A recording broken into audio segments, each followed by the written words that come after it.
Hey guys, thanks for joining me for another Dissidia Final Fantasy Opera Omnia video. Today we're going to do a Should You Pull on the Leonora and Sephiroth banners. So, we are going to have a banner here with Leonora, our boy Thancred, and Rem. And then on the other side we have Sephiroth, Lulu, and Rex.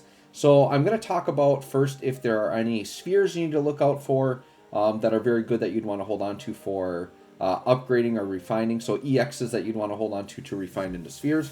And then any calls that might be really notable that you might want to look out for, and then if you should actually summon for the characters, right?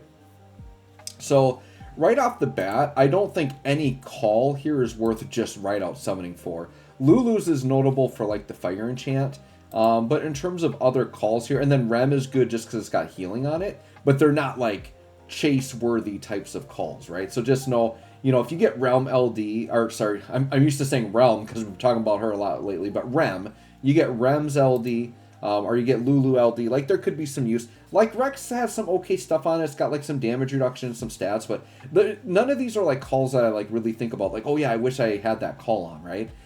So I wouldn't worry about that. In terms of spheres, I would say the most notable spheres here is Sephiroth actually has one of the best A spheres in the game.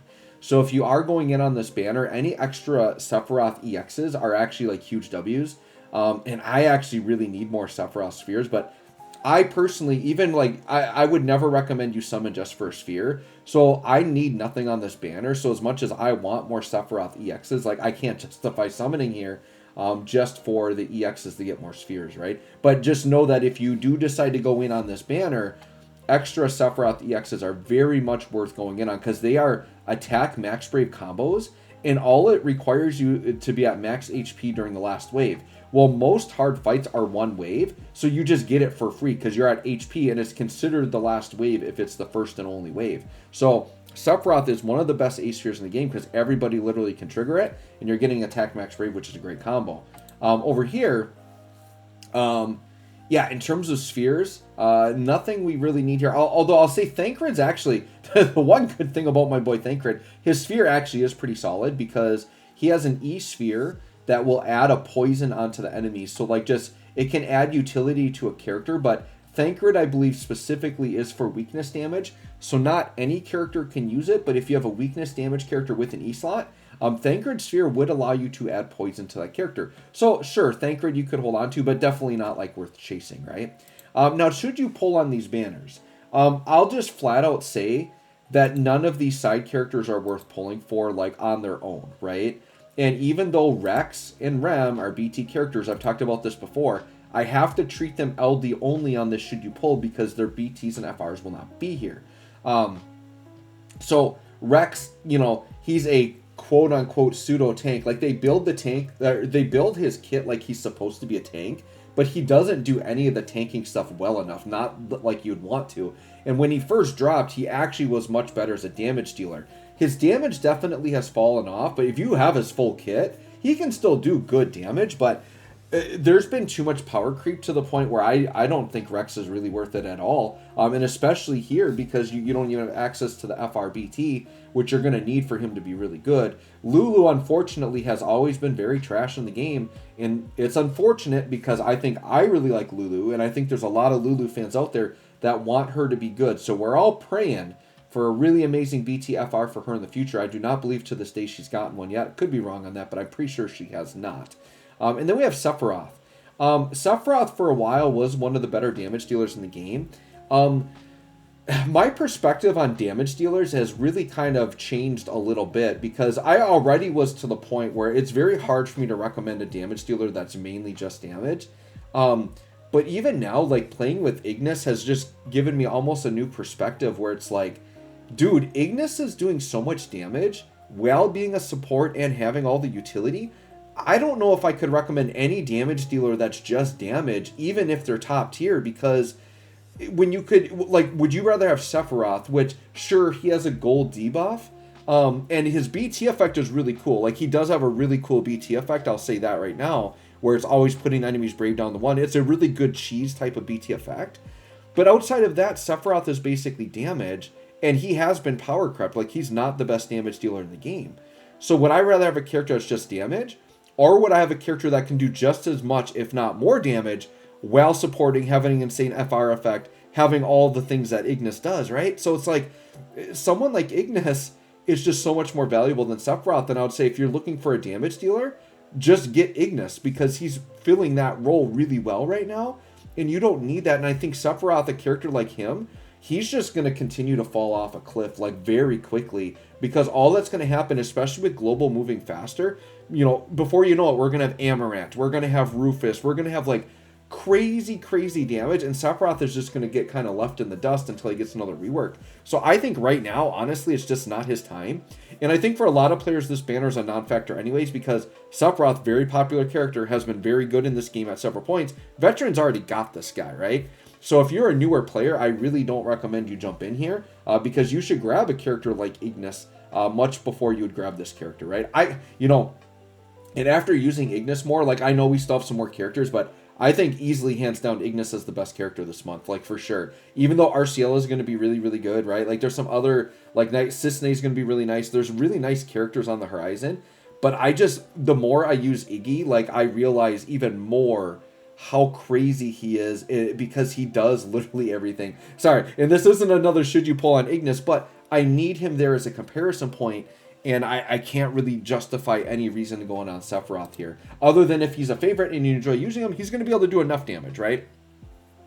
Then over here, we have Leonora, and then we've got Thancred, and we have Rem.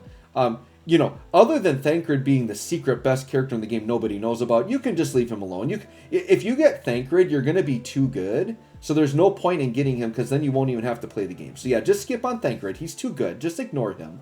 Okay, you don't need him. You're not playing the game if you have Thancred because he one-shots everything. So yeah, don't worry about Thancred. Rem can be solid LD only. I think Rem LD only is like a serviceable character for sure. But once again, you're probably going to have better things out there. But if you summon for Leonora, you get Rem stuff. She's worth like, you know, at least leveling her up, you know, everything up to LD. I don't know if I would invest Force 50 or anything on her, but she can do some cool things. She's a turn manipulator, so you definitely can get away with her LD only, but she's not worth chasing here, right? Then we have Leonora, and I've talked about her before. Leonora is very much like a battery healing character, like constantly. She's able to pretty easily keep up a party last stand, which means if you're above 50% HP and you get hit, you'll go down to 1 HP and not die, and then she can easily heal you back. So honestly, she like kind of leans tank a little bit. I know that sounds weird to say, but like she has a way to consistently make it so the party can't die, and then she can heal you right back, right? And then the thing we've been talking about is this Leonora cheese where you can use her EX, and it comes from her EX, by the way. This buff that makes it so your allies will heal when they deal brave damage, right? So it's really interesting with her, and the thing I've been forgetting to bring up is she's Black Crystal. So I would say her biggest asset is if you're looking for someone to fill out a Black Crystal team for like doing Crystal Room and whatever, like in that sense, she's almost a must pull if you're specifically thinking about her for crystal color, because Black is starving for support. Black's got like nothing. And all of the supportish type characters that are Black are like way outdated and like really hard to use, right? You're looking at characters like Theodore, who hasn't had an upgrade in a long time. This is a character that force charges, heals batteries, does all of those traditional support things very well. And being Black Crystal actually does give her a lot of value. Now, I think Leonora, because especially her brave heal mechanic, which is kind of like her unique thing, you don't need her BT for that.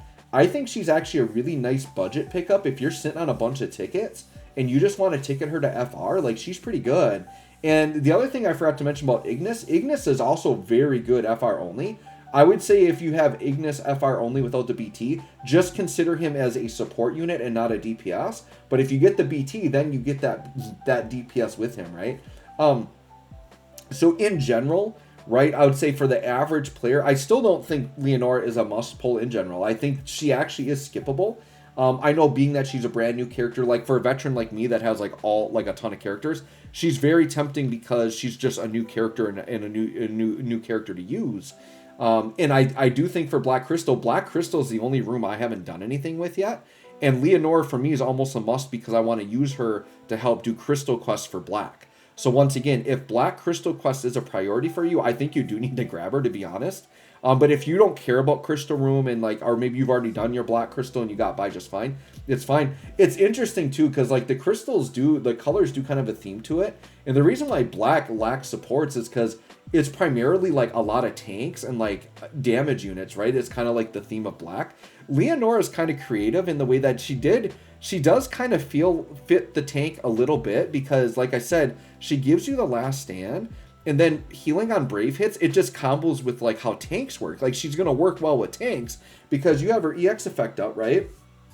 Enemy attacks you, maybe you have a tank that's not fully negating damage. They could take a bunch of damage, but then they're going to counter back, and on their counter brave hits, she's going to heal them back up. She actually works really well with tanks, so I could picture like, you know, her and Oron and then like some other third character like making a nice team. Gladio's going to be coming back soon, and he's Black Crystal, right? So once again, definitely don't need to pull here, not a must pull. But if you're someone that cares about Crystal Room and you want to do Black Crystal Room and you haven't touched it yet, she's a really, really spicy pickup for that. So my plan is I am going to ticket her to FR, but I am not going to worry about the BT. And if I get lucky and get the BT, I'm honestly probably not going to green it.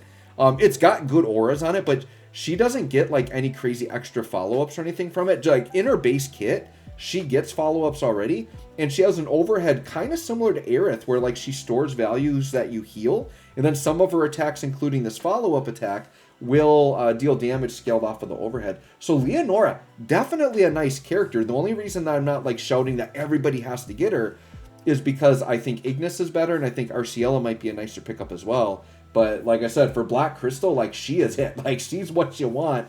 If you're worried about Black Crystal Room. So anyways, guys, let me know if you're going to pull for Leonora or not. I'm going to grab her up to FR at least. Thanks for watching. We'll catch y'all on the next one.